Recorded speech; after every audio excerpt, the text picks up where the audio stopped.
I oftentimes step behind this microphone and think, well, I'm at a loss. I'm always at a loss these days. It's been the longest, what has it been, 8.5 weeks? It's been the longest 7.5 years of my life. No, it's been the longest 8 weeks in the history of the world. It's not supposed to happen here. Let's talk.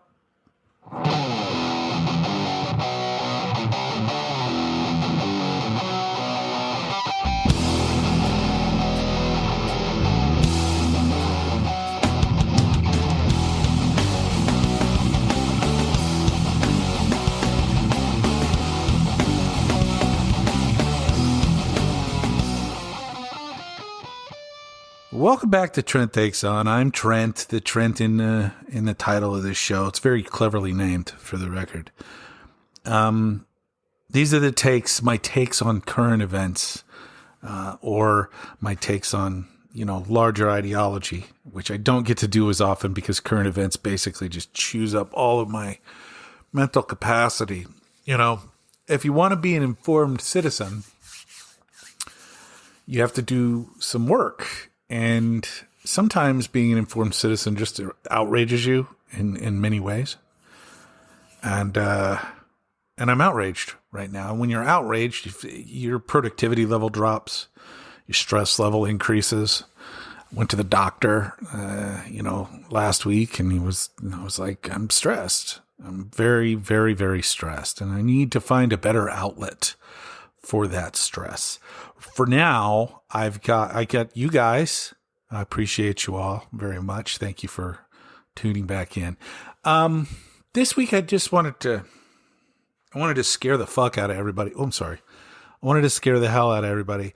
Maybe even that's too much. I wanted to make you aware that there are truly fascistic things that are going on. That's fascist in nature, fascistic actions of our government. I use the word fascist a lot, like in referring to these what do you call them? This regime, the regime and all the people in it. What is fascism? Let's read this definition here. It's a far-right, authoritarian, ultra-nationalistic political ideology and movement. Okay, so let's dissect that. Far-right, authoritarian, meaning, basically one person calling the shots. Ultra-nationalist. America. The original Nazi party in the United States used as its slogan, America First. Just going to throw that out there.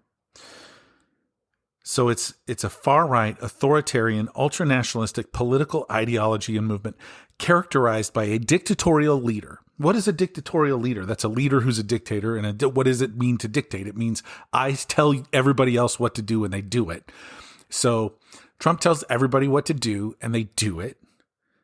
And let's see, what else? Centralized autocracy. He's the center of power. Nobody else actually has any power. Nobody else has any power that's respected in any way. That's why he's, ignoring courts and the legislature all scrapes to him. At least the Republican half of the legislature, and the Democrats are out of power. So because of the way we've designed our system, that means they really can't do anything. Let's see, militarism. Is this regime militaristic? Is it militaristic? It feels like it's pretty militaristic. They did just pass a continuing resolution to fund the government, which included a massive increase in defense spending. I'm going to put that in quotes because we just started dropping bombs on another country in defense of something. I don't know. In Yemen, we started bombing the Houthis because we just feel like doing that. When you hear defense spending, it's bullshit. It's attack spending. It's what it is. Anyway, we're pretty militaristic. They also increased the money for police actions and border, quote unquote, border security. Let's see. Forcible suppression of opposition. Has that happened at all? Forcible, they're jailing protesters from pro-Palestinian protests that took place last year. They arrested a guy. They're detaining him. They're going to deport him. He's a green card holder. It's permanent citizen. It's a permanent resident card. Anyway. Belief in a natural social hierarchy. So like the rich call the shots and all the poor people suck. Subordination of individual interests for the perceived. Anyway, pretty much everything that they're doing is fascist. And if you don't see that, I don't know how to help you. I don't know what to say. They're not even hiding it. It's all in plain sight. It's all right there in the open. They're tearing down the right to protest. They're tearing down the right of free speech. Ironically, in the name of free speech, which is fucking insane. We are so Orwellian. Look that up too. They're tearing down the right, the freedom of the press, choosing who gets to report on what goes on in the White House. It is absolute madness. And there's been a couple things that have happened this week that I just want to touch on real quick. I don't want to record for very long today. I've got a migraine. It's murderous right now. It hurts. Like my eye, but I get ocular migraines, like my eyes hurt, and I have to wear sunglasses inside, and I, try to keep my eyes closed because that's all I can do.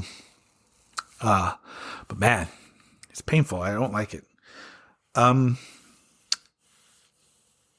There was this guy named Mahmoud Khalil, who is a permanent resident green card holder. He's married to a U.S. citizen who is 8 months pregnant.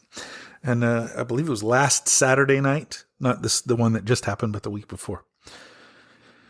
He was detained at his Columbia University, New York City. He's a graduate student at Columbia now, I believe. But he's not on a student visa anymore. He's a permanent resident now. Well, he was. He was arrested at his home by people who did not identify themselves. Arrested for nothing. They didn't actually technically arrest him. They just detained him. And they took him to New Jersey for processing. Again, detaining. Never accused him of a crime. Still haven't accused him of a crime. Then they sent him to Louisiana, to a place called Jenna, Louisiana. It's a detention facility where they hold on to immigrants before deportation. He's being deported because they've decided that his participation in pro-Palestinian protesting at Columbia University was a terrorist act because it was pro-Hamas. Which is, fucking insane. It's this association of Hamas with Palestine. Hamas is a terrorist group inside of Palestine, which terrorizes not just the rest of the world, including Israel, but also the Palestinian people themselves. They don't want Hamas in charge, but Hamas has the guns. So, it's kind of like if every one of us lived with some sort of alt-right militant, like a 3%er, or what they call themselves, the 3%ers, the Proud Boys, all these chuckleheads. It's like if one of those lived with all of us or next door to all of us, and they were basically all the time saying, "You're going to do what? Hold on, let me get my gun. I'm going to go clean it real quick. You want to vote for who?" You get the picture.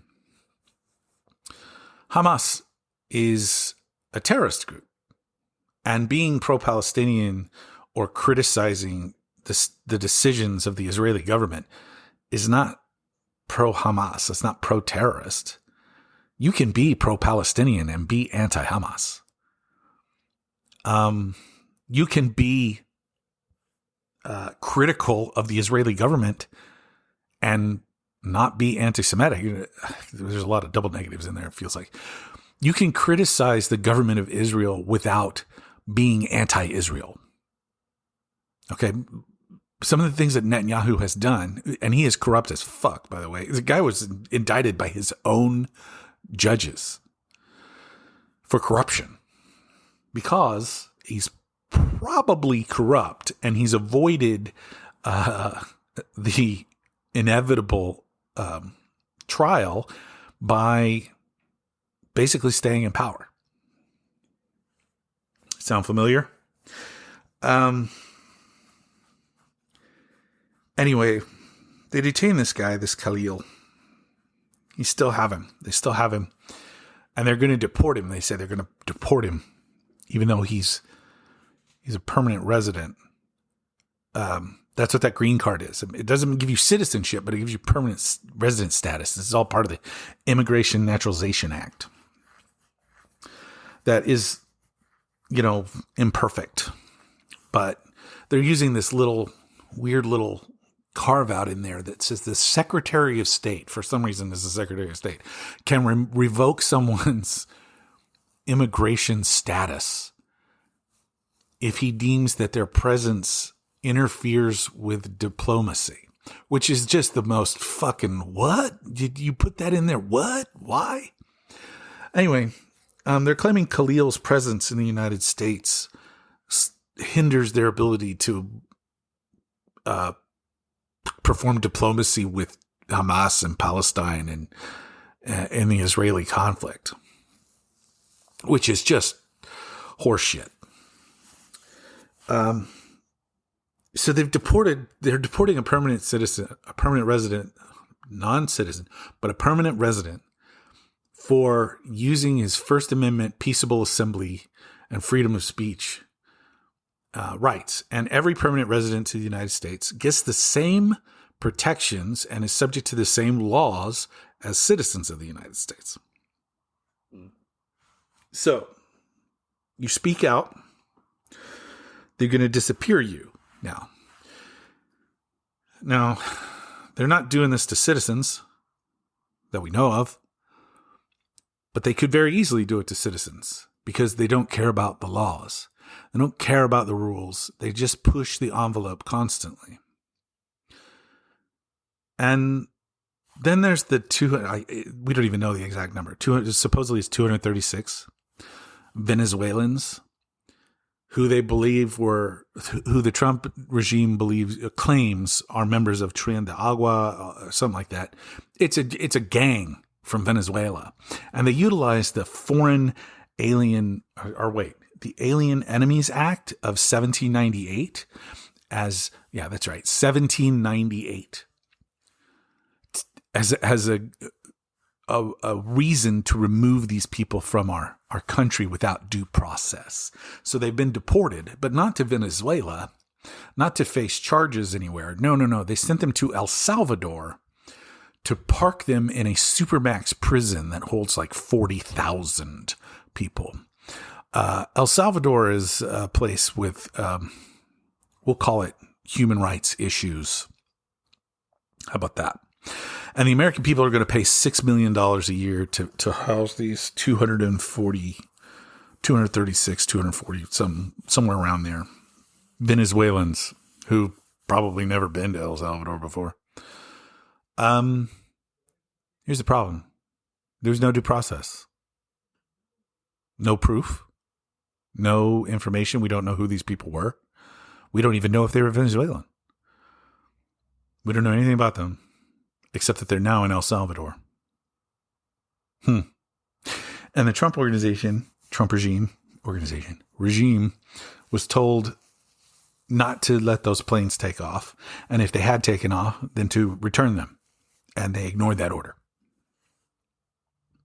So that's about as chilling as it gets.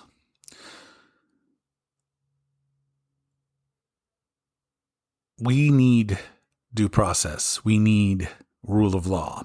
And this regime no longer believes in it. And because they operate so many powers, so many levers of power, that they can abuse now, it opens up the door to a bunch of very, very nasty things. So it's very worrisome. I didn't think that they would go this far, this fast. I didn't think they would be allowed to. I didn't think that there would be so many people who would be willing to just follow orders. But there sure as hell are.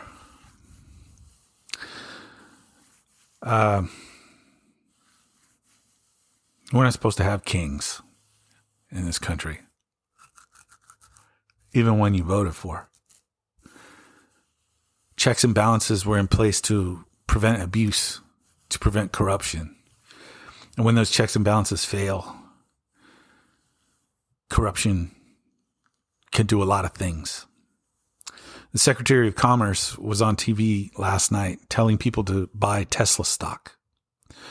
Hold on. The Secretary of Commerce to the United States of America was on TV telling people to buy Tesla stock because Tesla stock is low right now because Tesla is a failing company. They just recalled 46,000 Cybertrucks because their metal panels are falling off. Elon Musk, owner of Tesla, primary owner of Tesla, it is publicly traded, is seeing his net worth down over $100 billion because the stock has tanked over 30% since the election. Because his policies, the things that he's doing in association with the United States government are not popular. And on top of that, it turns out Tesla's a shitty car. Shitty safety record, shitty service, and they're too expensive. And the rest of the world caught up to them. Facts. Their stock is still wildly overvalued. Normally, there's an earnings to price to stock price ratio of about 4-1 for automakers. So like Ford, American Motor Company, things like that. We're looking at, like 4-1 earnings to stock price. For Tesla, it's 87-1. Meaning it's the company is wildly overvalued because they see Tesla as a down the road long-term bet. That's good because electric vehicles are supposed to be the future, right? Well, it turns out they're doing a really shitty job of building electric vehicles that are safe and affordable. Anyway, that's corrupt on its face. The Secretary of Commerce promoting a specific company, choosing a winner. The winner that happens to be the president's largest campaign donor. The winner who had the president of the United States do a Tesla commercial on the White House drive a couple weeks ago. Disgusting. Pathetic. Corruption in plain sight. There are hypocrisy is beyond compare. It's unbelievable. But that's not the big story here. The big story here is this corruption and this abuse of power, this willingness to break the law, to do whatever they want, is unbridled. And every time they get away with it, they push it further. Right now, as I speak, Donald Trump is holding a giant event at the White House celebrating signing an executive order to eliminate the Department of Education. Seriously. He does not have the power to do that. That is a government agency that was created by law. And therefore, if you want to do away with it, you have to repeal that law. You cannot, by executive caveat, just sign away government agencies, just like he cannot just do away with USAID, which they've already done. You cannot just do away with a whole bunch of government agencies because you don't like what they fucking do. Basically, the United States Department of Education guarantees that every child in this country has a right to an education and that public schools are available to them, regardless of where they live or their ability level, because this also covers children with disabilities. That's one of the things that they help the most with.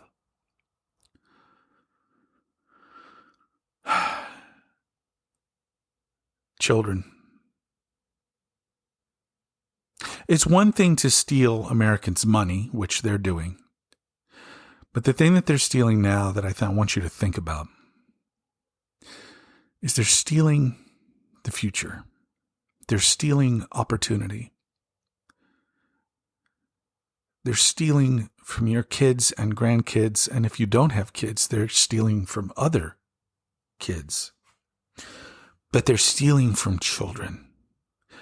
They're stealing their future. They're stealing their ability for a better life. They're stealing from disabled kids. They're stealing school lunches. They're already planning on cutting $880 billion out of Medicaid for the next 10 years. So, $88 billion a year. 40% cuts in Medicaid. They're taking health care from children and poor people. I said taking. Stealing. They're stealing health care from poor children, from the poor, from children, from the elderly, from the disabled. All so their richest buddies, the richest donors, can keep more of their money. It would be one thing if they were axing all these programs to pay down the debt. We're going to put all this money towards paying down the debt. We're going to work super hard to pay down the debt. But they're not paying down one fucking penny of that debt. No. In fact, their tax plan will cause an increase in the deficit and therefore an increase in the debt. Trillions of dollars. Even after cutting $1 trillion from the United States budget over the next 10 years, they're going to add $11 trillion in debt. They're stealing from you. They're stealing your money. They're stealing our future. They're stealing from our kids. And they're stealing your rights. And if you don't have a right to speak out, if you don't have a right to protest, if you don't have a right of self-determination, what do you have anymore? What do any of us have? Now's the time when we're so desperate for a leader. Please send us a leader. Look at what Alexandria Ocasio-Cortez is saying. She gets it. Look at what Chris Murphy, senator from Connecticut, is saying. He gets it. There are people who are getting it.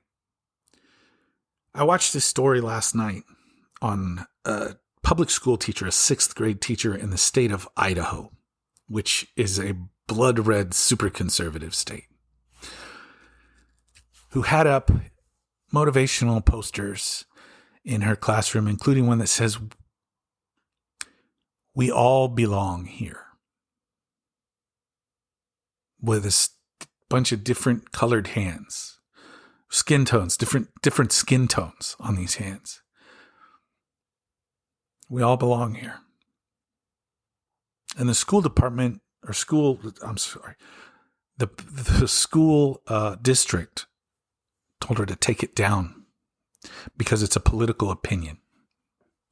That poster had hung on her wall for 4 years. And now, when she pushes back, she says, but it's been there for 4 years. Why is it not okay now? They said, because some people don't agree with that. Really? She took it down. But after a couple days, she realized that was wrong. And she put it back up. Her kids, the kids, their students that she teaches, have done walkouts in support of her. They've given her till the end of the school year to take it down. I hope she doesn't. It's the little things that are going to make all the difference. So I'll be back with you next week at some point. I'm not sure when. It's spring break. So I've got the kids around me all the time, every day. And that means I never know when I'm going to escape.